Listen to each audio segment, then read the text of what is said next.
जय हिंद दोस्तों। हम मध्य प्रदेश में नदियों का अपवाह तंत्र पढ़ रहे थे, जिसमें हमने पूर्व में प्रवाहित होने वाली नदियाँ, उत्तर में प्रवाहित होने वाली नदियाँ तथा पश्चिम में प्रवाहित होने वाली मुख्यतः दो नदियों को देख लिया था। आज हम देखेंगे पश्चिम में प्रवाहित होने वाली नर्मदा नदी।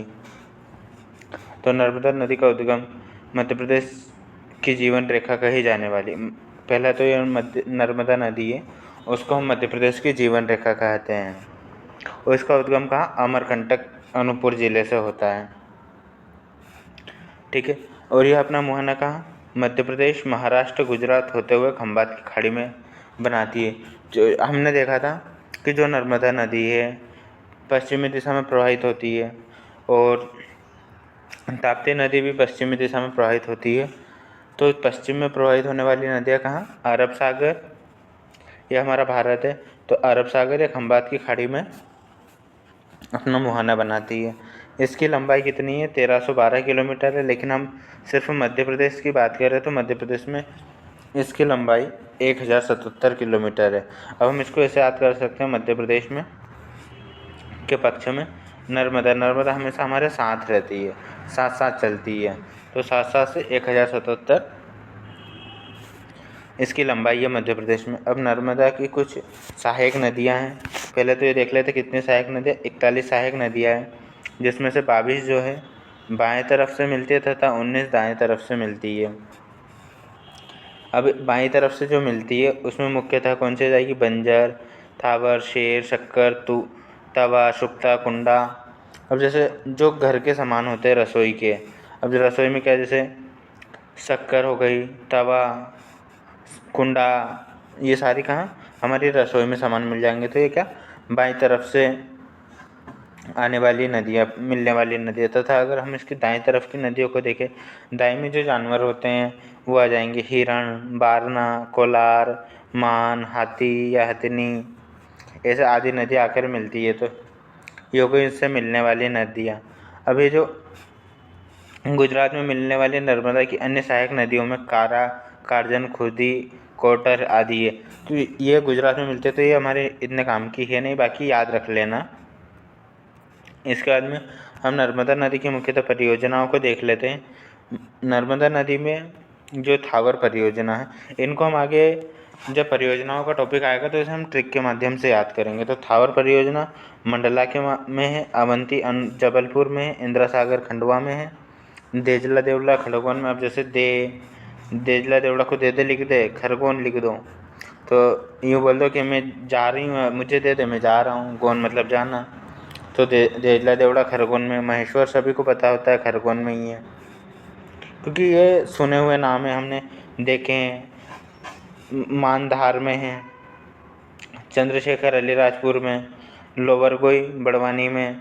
हमारी गोई कौन है? वानी हमारी गोई है। जैसे लैंग्वेज, गांव की लैंग्वेज में बोलते हैं दोस्त को गोई, तो गोई परियोजना बड़वानी में। सरदार सरोवर नर्मदा नदी पर गुजरात जिले में है। अब स्थितीय परियोजना, हम इसको मैप में माध्यम से देख लेते हैं। इसमें क्रम पूछ लिया जाता है, बाएं तरफ से जमाइए, दाएं तरफ से जमाइए, पूर्व से पश्चिम में जमाइए, पश्चिम से उत्तर में जमाइए, ऐसे।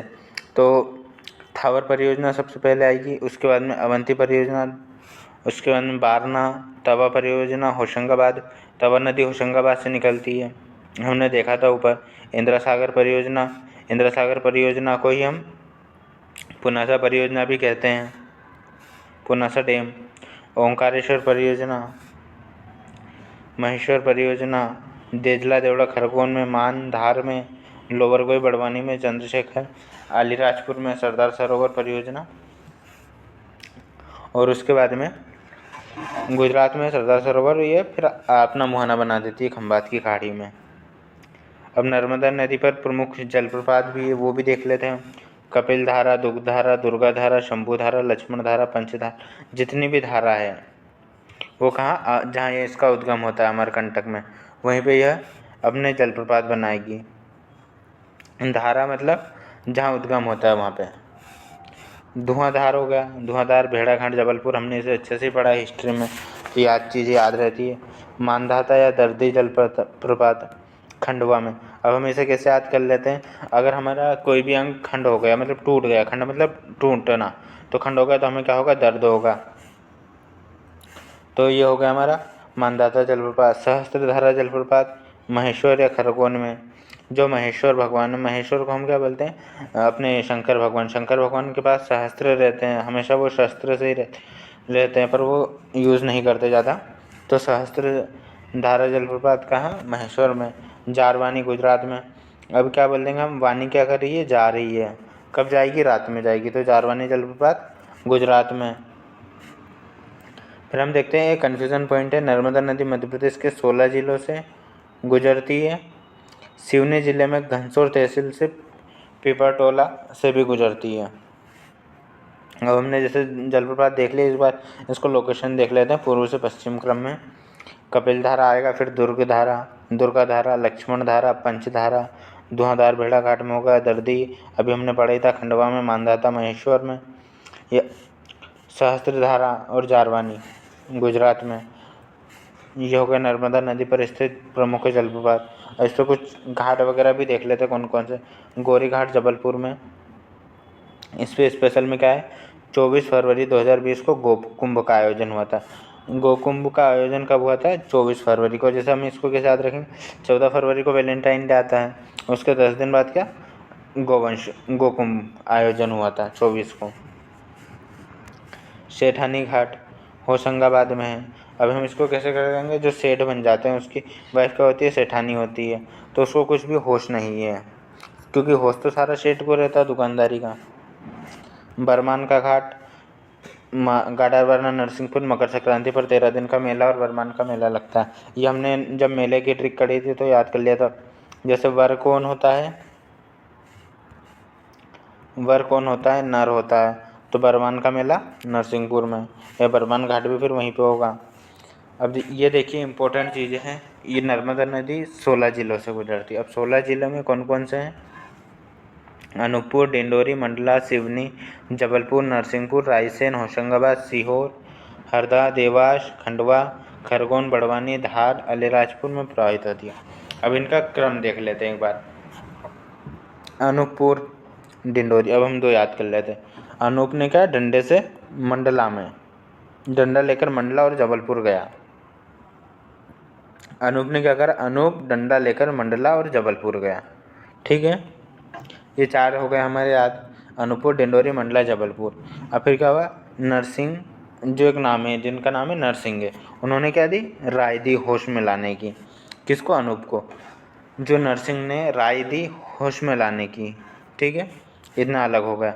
अब इधर देख लेते हैं, सीहोर में जा, सीहोर, हरदा, देवास, खंडवा, खरगोन, बड़वानी, धार और अलीराजपुर। ठीक है, अब आगे देखो, जैसे हमने इतना तो याद कर लिया, अनूप डंडा लेकर मंडला से जबलपुर जा रहा था, तो नरसिंहपुर ने राय दी कि उसे होश में लाओ, होश में लाओ, होश से सीहोर भी हो गया। तो हरदा में जाकर वो नर्मदा नदी में नहाया और देवास में माता जी के दर्शन किए। तो उनका जो, उसका जो घमंड था या लकड़ी ले जा रहा था, वो खंड हो गया, मतलब टूट गया। खंड होते हुए टूट गया, मतलब चला गया। चला गया मतलब गौन मतलब जाना। तो फिर वानी को गुस्सा आया, तो वानी ने धार से क्या करा, अली को मार दिया। वानी ने धार से अली को मार दिया। हो गया अपना। अनूप कहाँ जा रहा था, डंडा लेकर मंडला और जबलपुर जा रहा था। तो नरसिंह था जो, उसने क्या, एक राय दी जिस उसको होश में लाने की। होश ऐसा लिख लो तो होश होशंगाबाद और सा से सीहोर हो जाएगा। तो हरदा में जो नर्मदा नदी, उसमें वो नहाया, और देवास में जो है उसने माता के दर्शन किए। तो उसका जो डंडा या घमंड था, मारने का गुस्सा था, वो खंड मतलब टूट गया। टूट गया, गया से गोन, गोन मतलब जाना, तो ये हो गया खरगोन तक हमारा। तो इस पर वानी को क्या आया, गुस्सा आया, तो वानी ने क्या, धारदार जो हथियार होता है उससे अली को मार दिया। ये हो गया हमारा क्रम में, पूर्व से पश्चिम ट्रिक के साथ। अब हम इसमें कुछ विशेष तथ्य वो देख लेते हैं। जैसे गुजरात में नर्मदा नदी सबसे ऊंची सरदार सरोवर परियोजना स्टैचू ऑफ यूनिटी बनाई गई। 31 अक्टूबर 2018 को इसका अनावरण किया गया है। इसकी ऊंचाई 182 मीटर है और वास्तुकार कौन है, राम सुतार है। इसमें हम दूसरा पॉइंट देखते हैं, सेवा यात्रा का आयोजन 11 दिसंबर से 2016 से 17 तक 148 दिन किया गया। ये दिन याद रख लेना, कितने, 148 दिन। तालवी ने क्या नामोदास कहा है नर्मदा नदी को? इनका अन्य नाम भी रेवा, मैकलसुता, शंकरी या शंकरपुत्री मिलता है। इतिहास में हमने अच्छे से पढ़ा है मध्य प्रदेश का। जो मध्य प्रदेश की नदी है इसको गिवर ऑफ प्लेजर है, मतलब खुशियों की नदी कहते हैं नर्मदा नदी को हम। इस पर हमने जलप्रपात तो देख लिए, मांधाता, मार्बल, मुकरता। अब जैसे तीनों माँ माँ मुँह मामा मुँह, ये कहाँ, नर्मदा पर। इसके बाद में जो टोट और महाशीर मछली है वो नर्मदा नदी में पाई जाती है। राजासोरस छिपकलियों का राजा, मांसाहारी डायनासोर। राजोरस है वो एक डायनासोर का नाम है। किसका नाम है? डायनासोर का नाम है।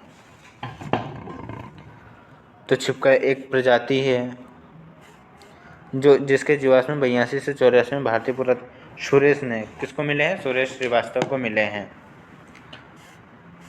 धार जिले में क्या चंदनखेड़ी गांव में नर्मदा नदी में मेघनाथ तपोस्थली है। कौन सी स्थली है? मेघनाथ तपोस्थली है, जिसमें विष्णु पुराण का वर्णन है।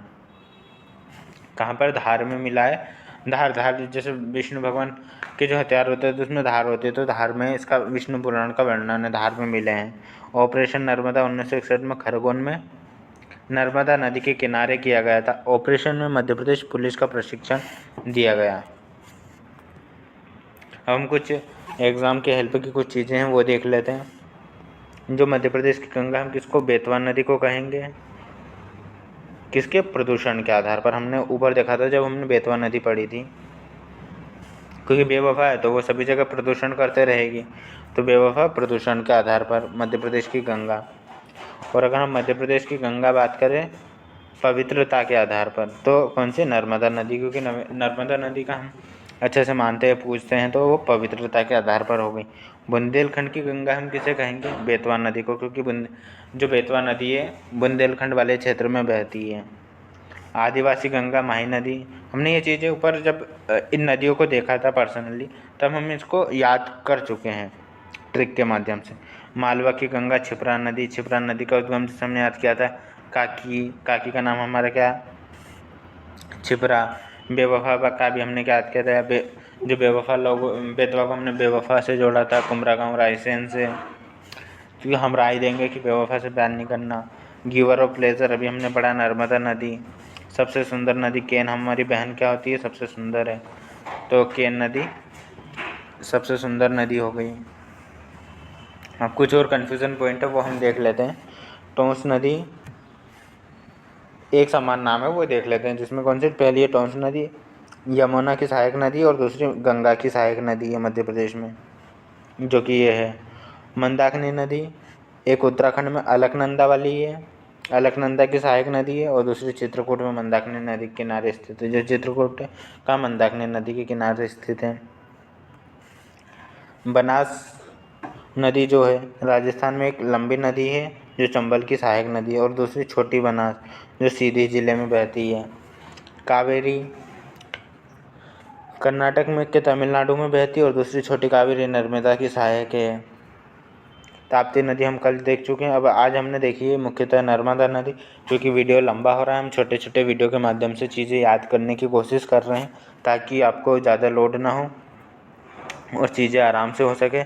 एक बार हम इसे मैप में देख लेते हैं, नर्मदा नदी को उद्गम से लेकर, ये देखिए नर्मदा नदी अमरकंटक अनूपपुर से निकलती है या पश्चिमी दिशा में प्रवाहित होती है, तथा गुजरात होते हुए खंबात की खाड़ी अरब सागर में मिल जाती है। तो इस वीडियो में हमने मुख्यतः नर्मदा नदी देखी और उसे ट्रिक के माध्यम से याद करने की कोशिश की। तो कैसा लगा आपको वीडियो? अगर वीडियो अच्छा लगा हो तो like, comment, share and subscribe करें। Thank you. जय हिंद, जय भारत।